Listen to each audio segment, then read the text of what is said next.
আজকের আলোচনা শুরু করা যাক। আমাদের হাতে একটা সোর্সের কিছু অংশ আছে। শিরোনামটা হল শফিকুর রহমানের বৈশ্বিক বার্তা, গণতন্ত্র ও প্রবাসীদের অধিকার। এখানে আসলে বাংলাদেশ জামায়াতে ইসলামীর আমির জনাব শফিকুর রহমান তার সাম্প্রতিক একটা বিদেশ সফর নিয়ে কথা বলা হয়েছে, আর দেশে ফিরে তিনি যে বার্তা দিয়েছেন সেটার উপরে ফোকাসটা। হ্যাঁ, সোর্সটাতে যেমনটা দেখলাম, এই সফরটা তো শুরু হয়েছিল উমরা দিয়ে। হ্যাঁ, তারপর তিনি গেলেন যুক্তরাষ্ট্র, যুক্তরাজ্য, তুরস্ক, এই দেশগুলোতে। ঠিক। সেখানে প্রবাসী বাংলাদেশিদের সাথে যেমন কথা বলেছেন, তেমনি কিছু বিভিন্ন সংস্থার সাথেও বৈঠক করেছেন বলে মনে হচ্ছে। ঠিক তাই। তো আজকের এই আলোচনায় আমরা ঠিক এটাই বোঝার চেষ্টা করব। এই সফরের মধ্যে দিয়ে তিনি আসলে কি বলতে চাইলেন, বিশেষ করে প্রবাসীদের অধিকার আর দেশের গণতন্ত্র নিয়ে তার ভাবনাটা কি, সেটা একটু খুঁটিয়ে দেখা যাক। আচ্ছা, প্রথমেই যে প্রশ্নটা মনে আসছে, এত লম্বা একটা সফর, এর মূল কারণটা কি হতে পারে, আর প্রবাসীদের নিয়ে তিনি কোন কথাগুলোয় বেশি জোর দিলেন? চলুন এগুলো দিয়েই শুরু করি। সোর্সে কিন্তু বেশ কিছু ডিটেলস আছে। যেমন জনাব রহমান গত মাসের ১৯ তারিখে দেশ ছাড়েন ওমরার উদ্দেশ্যে, আর ২২ তারিখে যুক্তরাষ্ট্রে পৌঁছান।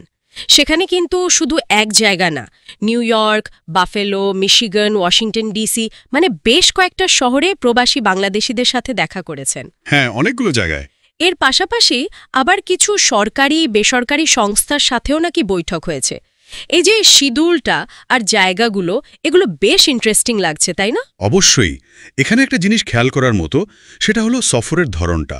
শুরুটা ধর্মীয় কাজ দিয়ে, মানে ওমরা, কিন্তু তারপরেই দেখুন যুক্তরাষ্ট্র, যুক্তরাজ্য, তুরস্ক, সেখানে তার যে কার্যক্রম, তার একটা বড় অংশ জুড়েই কিন্তু প্রবাসী বাংলাদেশিদের সাথে যোগাযোগ, বিভিন্ন সংস্থার সাথে বৈঠক। এটা কিন্তু সফরের একটা রাজনৈতিক বা ধরুন সাংগঠনিক গুরুত্ব তুলে ধরে। মানে এটা শুধু ব্যক্তিগত বা ধর্মীয় সফর ছিল না, এর একটা বেশ স্পষ্ট, যাকে বলে কূটনৈতিক এবং সাংগঠনিক দিকও ছিল। হ্যাঁ, তা তো বটে। বিশেষ করে পশ্চিমা দেশগুলোতে যাওয়া, সেখানকার বিভিন্ন মহলের সাথে কথা বলা, এর একটা আলাদা তাৎপর্য তো থাকেই। এই ব্যাপারটা আসলে একটু ভাবার মতো। মানে ধর্মীয় একটা আবরণের ভেতরে রাজনৈতিক বা সাংগঠনিক কাজ চালানো, এটা তো নতুন কিছু নয়, কিন্তু এক্ষেত্রে উদ্দেশ্যটা কি হতে পারে? জামায়াতে ইসলামীর কার্যক্রম বা তাদের ইমেজ নিয়ে পশ্চিমা দেশগুলোতে তো নানা রকম আলোচনাই হয়। সেখানে গিয়ে তিনি ঠিক কাদের সাথে দেখা করলেন, বা এই যে সরকারি বেসরকারি সংস্থা, এগুলো কারা? সোর্সে যদিও এত ডিটেলস নেই, কিন্তু সফরের প্যাটার্নটা বেশ কৌতূহল জাগায়। ঠিক বলেছেন। কাদের সাথে বৈঠক হয়েছে সেটা বিস্তারিত না থাকলেও এই ধরনের সফর সাধারণত কয়েকটা লক্ষ্য সামনে রেখে করা হয়। হতে পারে আন্তর্জাতিক পর্যায়ে নিজেদের দলের অবস্থানটা ব্যাখ্যা করা, আচ্ছা, অথবা প্রবাসী কমিউনিটিকে আরও সংগঠিত করা, তাদের সমর্থন আদায় করা, কিংবা ধরুন দেশের ভেতরের পরিস্থিতি সম্পর্কে বাইরের দুনিয়াকে জানানো। যেহেতু জামায়াতে ইসলামী বাংলাদেশের রাজনীতিতে একটা বেশ বিতর্কিত অবস্থানে আছে, আর বিভিন্ন সময়ে আন্তর্জাতিক পর্যায়েও তাদের নিয়ে কথা হয়েছে, তাই এই সফরকে সেই দিক থেকেও দেখার একটা সুযোগ আছে। আর তুরস্ক সফরটাও কিন্তু গুরুত্বপূর্ণ, কারণ বর্তমান বিশ্বে তুরস্কের একটা আলাদা ভূ-রাজনৈতিক অবস্থান আছে। বেশ কয়েকটা সম্ভাব্য দিক তো দেখা যাচ্ছে। আচ্ছা, এবার যদি একটু প্রবাসীদের ভূমিকা আর অধিকার নিয়ে তিনি যা বলেছেন সেদিকে তাকাই। হ্যাঁ, বলুন। সোর্স বলছে জনাব রহমান প্রবাসীদের দেশের প্রতি যে টান, দেশের উন্নয়নে তাদের যে অবদান, সেটার খুব প্রশংসা করেছেন। এটা তো প্রায় সব নেতাই করেন, তাই না? হ্যাঁ, এটা কমন। কিন্তু তিনি এর সাথে একটা বিশেষ দিক যোগ করেছেন, সেটা হলো বাংলাদেশে গণতন্ত্র পুনরুদ্ধারের যে একটা লম্বা সংগ্রাম ছিল, সেখানে প্রবাসীদের যে ভূমিকা, সেটাকে তিনি খুব সম্মানের সাথে স্মরণ করেছেন। এই অংশটা আমার কাছে একটু আলাদা মনে হলো। হ্যাঁ, এখানে দুটো বিষয়কে একসাথে আনা হয়েছে, ঠিকই ধরেছেন। প্রথমত প্রবাসীদের দেশপ্রেম, তাদের অর্থনৈতিক অবদানকে স্বীকৃতি দেওয়া, যেটা বেশ আমরা শুনে থাকি। হ্যাঁ। দ্বিতীয়ত, এবং সম্ভবত আরও গুরুত্বপূর্ণ হল, গণতান্ত্রিক আন্দোলনে তাদের যে অতীত ভূমিকা, সেটাকে বিশেষভাবে সামনে আনা। এটা কিন্তু শুধু একটা ধন্যবাদ জানানো নয়, এর মধ্যে একটা কৌশলগত দিকও থাকতে পারে। কি রকম? একদিকে যেমন তাদের অবদানকে সম্মান জানানো হচ্ছে, যেটা তাদের আবেগকে স্পর্শ করে, তেমনি অন্যদিকে ভবিষ্যতের জন্য মানে দেশের রাজনৈতিক প্রক্রিয়ায় বিশেষ করে হয়তো জামায়াতে ইসলামীর রাজনীতিতে তাদের সক্রিয় সমর্থন আর অংশগ্রহণ নিশ্চিত করার একটা পরোক্ষ চেষ্টাও এখানে থাকতে পারে। ও আচ্ছা। প্রবাসীদের কিন্তু দেশের রাজনীতিতে প্রভাব ফেলার একটা ক্ষমতা আছে, সেটা অর্থনৈতিকভাবেই হোক বা জনমত তৈরির ক্ষেত্রেই হোক। তার মানে এটা শুধু অতীতের জন্য থ্যাংক ইউ নয়, ভবিষ্যতের দিকে তাকিয়ে একটা ব্রিজ তৈরির চেষ্টাও। Interesting point. এই প্রসঙ্গে তিনি খুব নির্দিষ্টভাবে প্রবাসীদের ভোটাধিকারের কথাটা তুলেছেন। সোর্স বলছে তিনি মনে করেন যে এই অধিকারটা নাকি অনেক দিন ধরেই উপেক্ষিত ছিল। হ্যাঁ, এটা একটা বড় অভিযোগ। আর এই অধিকারটা যাতে তারা ঠিকঠাক পায় সেজন্য সংশ্লিষ্ট কর্তৃপক্ষের কাছে তারা দাবিও জানিয়েছেন। এই ভোটাধিকারের ইস্যুটা কিন্তু খুবই ইম্পর্ট্যান্ট, কারণ এটা প্রবাসীদের সাথে দেশের একটা সরাসরি রাজনৈতিক কানেকশন তৈরি করে দেয়। ঠিক। আর এই দাবির প্রেক্ষাপটে সরকার আর নির্বাচন কমিশন যে সম্প্রতি প্রবাসীদের ভোটার তালিকায় আনার একটা উদ্যোগ নিয়েছে, হ্যাঁ, সেই উদ্যোগটাকেও তিনি স্বাগত জানিয়েছেন। এটাকে একটা পজিটিভ অগ্রগতি হিসেবেই দেখছেন তিনি। তার মানে সরকারের উদ্যোগকে একেবারে নাচ করছেন না। না, করছেন না। হ্যাঁ, উদ্যোগকে পজিটিভে বললেও এর যে বাস্তবায়ন সেটা নিয়ে কিন্তু কিছু সিরিয়াস সমস্যার কথাও বলেছেন। যেমন তিনি উল্লেখ করেছেন যে সফটওয়্যার সংক্রান্ত কিছু জটিলতা ছিল, সে কারণে নাকি বহু প্রবাসী আগ্রহ থাকার পরেও নির্দিষ্ট টাইমের মধ্যে ভোটার হতে পারেননি। এই সমস্যাটার কথা কিন্তু আমরা আগেও শুনেছি, বিভিন্ন খবরে এসেছে। হ্যাঁ, শুনেছি। তো সেজন্য তিনি নির্বাচন কমিশনের কাছে দুটো খুব স্পষ্ট দাবি রেখেছেন। এক, রেজিস্ট্রেশনের সময়সীমা বাড়ানো হোক, আর দুই, পুরো প্রসেসটাকেই আরও সহজ করা হোক।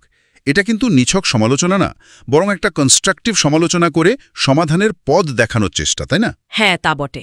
আর প্রসেস সহজ করার ব্যাপারে তিনি একটা বেশ জোরালো এবং আমার মতে বেশ বাস্তবসম্মত যুক্তিও দিয়েছেন। কি সেটা? সোর্স বলছে তিনি বলেছেন যে একজন বাংলাদেশি নাগরিক তার পরিচয় প্রমাণের জন্য তো ন্যাশনাল আইডি কার্ড আর ভ্যালিড পাসপোর্টই যথেষ্ট হওয়া উচিত। ঠিক। বিদেশে থাকা একজন প্রবাসীর পক্ষে বাংলাদেশের ইলেকট্রিসিটি বিল বা ধরুন পানির বিল বা বাড়ির হোল্ডিং ট্যাক্স, এই সব কাগজপত্র জোগাড় করা তো প্রায় অসম্ভব একটা ব্যাপার। একদম। তাই এই ধরনের ডকুমেন্টকে ভোটার হওয়ার শর্ত করে দেওয়াটা একেবারেই ঠিক না। প্রবাসীদের বাস্তব অবস্থাটা ভাবলে এই যুক্তিটা কিন্তু ফেলে দেওয়ার মতো না, কি বলেন? একদমই না।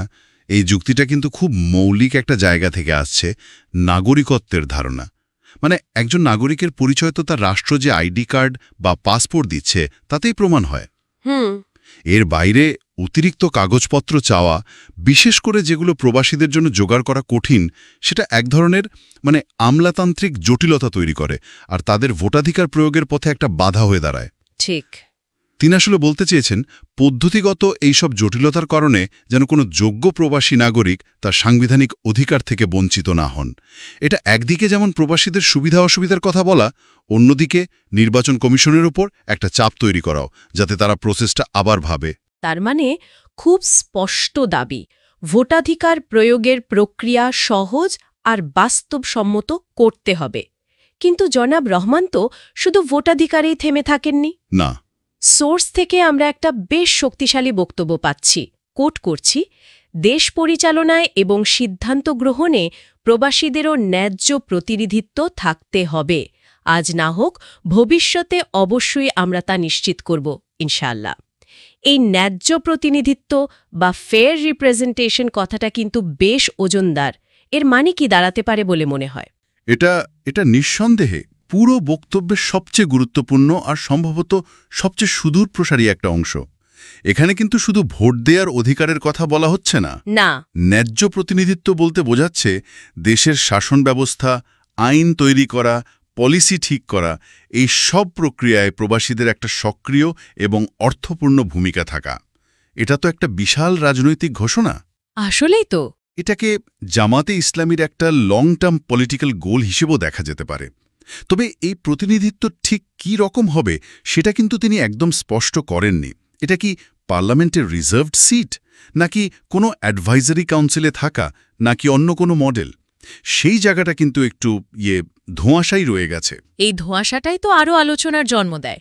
যদি সত্যি এরকম কোনো প্রতিনিধিত্বের ব্যবস্থা হয়, তার প্রভাব কি হতে পারে? দেশের ভেতরে যারা রাজনীতি করেন তারা এটাকে কিভাবে নেবেন? ঠিক। ধরুন পার্লামেন্টে যদি প্রবাসীদের জন্য সিট থাকে, তারা কাদের রিপ্রেজেন্ট করবেন? যে দেশে তারা থাকেন সেখানকার স্বার্থ দেখবেন নাকি বাংলাদেশের? আবার তারা তো দেশের প্রতিদিনকার বাস্তবতা থেকে দূরে। হ্যাঁ, এই প্রশ্নগুলো আসবেই। তাদের নেওয়া সিদ্ধান্ত দেশের মানুষের জন্য কতটা ভালো হবে? এসব প্রশ্ন তো উঠবেই। অবশ্যই আসবে। এখানেই তো বিষয়টার আসল জটিলতা। এর যেমন ভালো দিক থাকতে পারে, ধরুন প্রবাসীদের অভিজ্ঞতা, তাদের স্কিল দেশের উন্নয়নে কাজে লাগানো, তাদের ইনভেস্টমেন্ট আনা, আন্তর্জাতিক অঙ্গনে দেশের ইমেজ ভালো করা। তেমনি নেগেটিভ বা চ্যালেঞ্জিং দিকও কিন্তু অনেক। আপনি যেমনটা বললেন, ডুয়েল লয়্যালটির প্রশ্ন আসতে পারে, দেশের ভেতরের রাজনীতির ইকুয়েশন বদলে যেতে পারে, হ্যাঁ, এক্সিস্টিং পলিটিক্যাল পার্টিগুলোর মধ্যে ক্ষমতার নতুন মেরুকরণ হতে পারে। আবার কোন দেশের প্রবাসীরা প্রতিনিধিত্ব পাবেন, কোন প্রসেসে তারা সিলেক্টেড হবেন, এগুলো নিয়েও তো বিরাট বিতর্ক হতে পারে। ঠিক। তাই এই ন্যায্য প্রতিনিধিত্বের আইডিয়াটা শুনতে যতটা ইন্টারেস্টিং, এর বাস্তবায়ন কিন্তু ততটাই জটিল আর সেন্সিটিভ। জনাব রহমান এই কথাটা বলে আসলে একটা বড় আলোচনার জায়গা খুলে দিলেন। আসলেই তাই। এটা নিয়ে ভবিষ্যতে অনেক কথা হবে নিশ্চয়ই। আচ্ছা, এবার সফরের উদ্দেশ্য নিয়ে তিনি নিজে কি বলেছেন সেটা একটু দেখি। বলুন। তিনি বেশ ক্লিয়ার করেই বলেছেন যে এই সফরটা তার ব্যক্তিগত কোনো লাভের জন্য ছিল না, বরং তিনি যা করেছেন সেটা দেশ আর জনগণের স্বার্থেই করেছেন। তিনি আরও বলেছেন যে তার দল বা তিনি নিজে সব দেশের সাথে একটা সম্মানের সম্পর্ক রেখে কাজ করতে চান। এই বক্তব্যটাকেও একটু বিশ্লেষণ করা যায়। দেশ ও জনগণের স্বার্থ, এটা তো একটা স্ট্যান্ডার্ড পলিটিক্যাল কথা। হ্যাঁ, কিন্তু এর মাধ্যমে তিনি সম্ভবত বোঝাতে চেয়েছেন যে তার বা তার দলের কাজকর্ম দেশের মঙ্গলের জন্য, কোনো বিচ্ছিন্ন বা বাইরের স্বার্থে নয়। আর সব দেশের সাথে সম্মানের সম্পর্ক বজায় রাখার কথা বলে তিনি একটা ইন্টারন্যাশনাল আউটলুক তুলে ধরেছেন। আচ্ছা, এখানে দুটো মেসেজ ক্লিয়ার। এক, তাদের ফোকাস ন্যাশনাল ইন্টারেস্ট। দুই, তারা আন্তর্জাতিক দুনিয়ায় একা হয়ে থাকতে চান না, বরং মিউচুয়াল রেসপেক্ট আর কোঅপারেশনের ভিত্তিতে সম্পর্ক গড়তে চান। এটা কিন্তু এখনকার ওয়ার্ল্ড সিচুয়েশনে এবং জামায়াতে ইসলামীর প্রতি আন্তর্জাতিক মহলের অ্যাটিচিউডের দিক থেকে দেখলে একটা গুরুত্বপূর্ণ ডিপ্লোম্যাটিক পজিশনিং। একদিকে একটা ন্যাশনালিস্ট অবস্থান, আবার অন্যদিকে ইন্টারন্যাশনাল কোঅপারেশনের মেসেজ, দুটোকেই ব্যালেন্স করার চেষ্টা। হ্যাঁ, অনেকটা সেরকমই মনে হচ্ছে। এরপর আসা যাক লিডারশিপ আর পলিটিক্যাল ইউনিটির প্রশ্নে। সোর্স বলছে সাংবাদিকরা তাকে তার নেতৃত্ব নিয়ে প্রশ্ন করেছিলেন। জবাবে তিনি বলেছেন, তিনি তো জনগণের ভোটে নির্বাচিত কেউ নন, কিন্তু তার দলের সহকর্মীরা তার উপর একটা বড় দায়িত্ব দিয়েছেন। সেই দায়িত্ব পালনের জন্য তিনি সবার কাছে দোয়া আর সহযোগিতা চেয়েছেন। এই উত্তরটা আপনার কেমন মনে হলো? এটা বেশ কৌশলী একটা উত্তর। নির্বাচিত নন বলার মাধ্যমে তিনি একদিকে যেমন রিয়ালিটিটা অ্যাকসেপ্ট করছেন, কারণ তিনি কোনো পাবলিক রিপ্রেজেন্টেটিভ নন, তেমনি দলের ভেতরের প্রসেসে যে তিনি নেতা হয়েছেন সেই লেজিটিমেসির উপর জোর দিচ্ছেন। সহকর্মীরা দায়িত্ব দিয়েছেন, আর দোয়া ও সহযোগিতা চাওয়ার মাধ্যমে তিনি একটা বিনয়ী এবং সহযোগিতামূলক অ্যাটিটিউড দেখাচ্ছেন। এটা হয়তো বৃহত্তর পরিসরে তার নেতৃত্বকে অ্যাকসেপ্টেবল করে তোলার একটা চেষ্টা হতে পারে, বিশেষ করে যখন তার দল একটা নির্দিষ্ট ভাবাদর্শ ফলো করে এবং দেশের সেকুলার পলিটিক্যাল মেইনস্ট্রিমের সাথে তাদের মতপার্থক্য আছে। তখন এই ধরনের বক্তব্য দিয়ে তিনি হয়তো বোঝাতে চাইছেন যে তিনি বিভেদ নয়, বরং কোঅপারেশনের দিকেই যেতে চান। এই কোঅপারেশনের সুর কিন্তু তার পরের কথাতেও আছে। তিনি দেশের ভেতরের রাজনীতি নিয়েও বলেছেন গণতন্ত্রে তো নানা মত থাকবেই, সেটাই স্বাভাবিক। অবশ্যই। কিন্তু মতের ভিন্নতা যেন বিভেদ বা অনৈক্য তৈরি না করে। তিনি সব পলিটিক্যাল পার্টিকে আহ্বান জানিয়েছেন তারা যেন আলোচনা এবং ঐক্যমত্যের ভিত্তিতে জাতির বৃহত্তর স্বার্থে বিভিন্ন সমস্যার সমাধানে এগিয়ে আসে। এই ঐক্যের ডাকটা কিন্তু বর্তমান বাংলাদেশের রাজনৈতিক প্রেক্ষাপটে খুবই প্রাসঙ্গিক। দেশে যখন পলিটিক্যাল ডিভিশন আর বিশ্বাসের অভাব বেশ প্রকট, তখন আলোচনার মাধ্যমে এবং ন্যাশনাল ইন্টারেস্টকে প্রায়োরিটি দিয়ে সমাধানে পৌঁছানোর এই আহ্বান নিঃসন্দেহে গুরুত্বপূর্ণ। হ্যাঁ, যদিও এটা একটা জেনারেল পলিটিক্যাল সদিচ্ছার প্রকারভেদ মনে হতে পারে, কিন্তু জামায়াতে ইসলামীর মতো একটা দলের নেতার কাছ থেকে এই মেসেজটা আসায় এর একটা অন্যরকম তাৎপর্যও খোঁজা যেতে পারে। এটা হয়তো মেইন স্ট্রিম পলিটিক্সের সাথে তাদের দূরত্ব কমানোর একটা পরোক্ষ চেষ্টাও হতে পারে। তবে অন্য দলগুলো এই ডাকে কিভাবে সাড়া দেবে বা আদৌ দেবে কিনা, সেটা অবশ্য অন্য প্রশ্ন। ঠিক। সবশেষে সোর্স অনুযায়ী তিনি দেশ ও জাতির মঙ্গল কামনায় নেওয়া সব স্টেপের সাফল্য আর বাংলাদেশের সার্বিক উন্নতির জন্য আল্লাহর কাছে প্রার্থনা করেছেন। এটা তার বক্তব্যের একটা স্বাভাবিক আর এক্সপেক্টেড এন্ডিং। তাহলে জনাব শফিকুর রহমানের এই সাম্প্রতিক বার্তার মূল নির্যাসটা যদি আমরা এক জায়গায় করার চেষ্টা করি, কয়েকটা পয়েন্ট বেশ ক্লিয়ারলি উঠে আসছে। হ্যাঁ, বলুন। প্রথমত, তিনি প্রবাসীদের দেশের প্রতি টান, বিশেষ করে অতীতে ডেমোক্রেটিক মুভমেন্টে তাদের যে ভূমিকা, সেটার খুব প্রশংসা করেছেন। দ্বিতীয়ত, তাদের ভোটাধিকার নিশ্চিত করা আর ভোটার রেজিস্ট্রেশন প্রসেসটাকে সহজ করার জন্য খুব স্ট্রংলি দাবি তুলেছেন। বিশেষ করে আইডি কার্ড আর পাসপোর্টকেই যথেষ্ট বলার যুক্তিটা দিয়েছেন। ঠিক।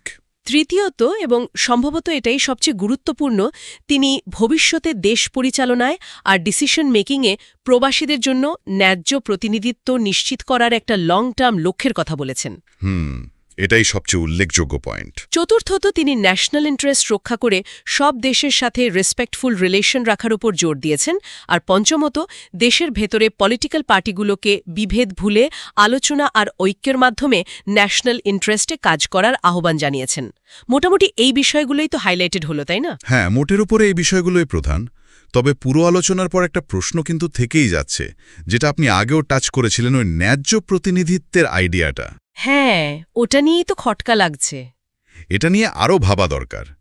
যদি সত্যি কোনোদিন প্রবাসীদের জন্য দেশের পলিসি মেকিং লেভেলে বা ধরুন গভর্নেন্স স্ট্রাকচারে রিপ্রেজেন্টেশনের ব্যবস্থা করা হয়, তাহলে সেটা আমাদের দেশের সোসাইটি, পলিটিক্স, এমনকি পাওয়ার ব্যালেন্সের ওপর ঠিক কী ধরনের প্রভাব ফেলবে? সেটাই। এর সুবিধা তো কিছু নিশ্চয়ই আছে, যেমন আপনি বললেন স্কেল, ইনভেস্টমেন্ট, এইসব। কিন্তু এর চ্যালেঞ্জগুলো তো কম না। ডুয়াল লয়্যালটির প্রশ্ন, দেশের রিয়ালিটি থেকে দূরে থাকার কারণে ভুল সিদ্ধান্তের রিস্ক, ইন্টারনাল পলিটিক্সের নতুন ডাইনামিক্স তৈরি হওয়া, এমনকি হয়তো দেশের সভরেনিটির উপরও এর কোনো ইম্প্যাক্ট পড়তে পারে কিনা, এই বিষয়গুলো তো এড়িয়ে যাওয়ার উপায় নেই। এই প্রতিনিধিত্ব কিভাবে কাজ করবে, এর রূপরেখা কি হবে, কারাই সুযোগটা পাবেন, এগুলো নিয়ে ভবিষ্যতে অনেক গভীর ডিবেট আর পর্যালোচনার দরকার হবে। ঠিক। এটা শুধু একটা অধিকারের প্রশ্ন নয়, এর সাথে দেশের ফিউচার স্ট্রাকচারের প্রশ্নও কিন্তু জড়িয়ে আছে। একদম ঠিক বলেছেন। এই প্রশ্নগুলো নিয়েই হয়তো আমাদের শ্রোতারাও একটু ভাববেন। আজকের এই পর্যালোচনায় আমাদের সাথে থাকার জন্য সবাইকে ধন্যবাদ। ধন্যবাদ। আশা করি জনাব শফিকুর রহমানের বার্তা এবং এর পেছনের সম্ভাব্য মানেগুলো বুঝতে এই আলোচনা কিছুটা হলেও সাহায্য করেছে।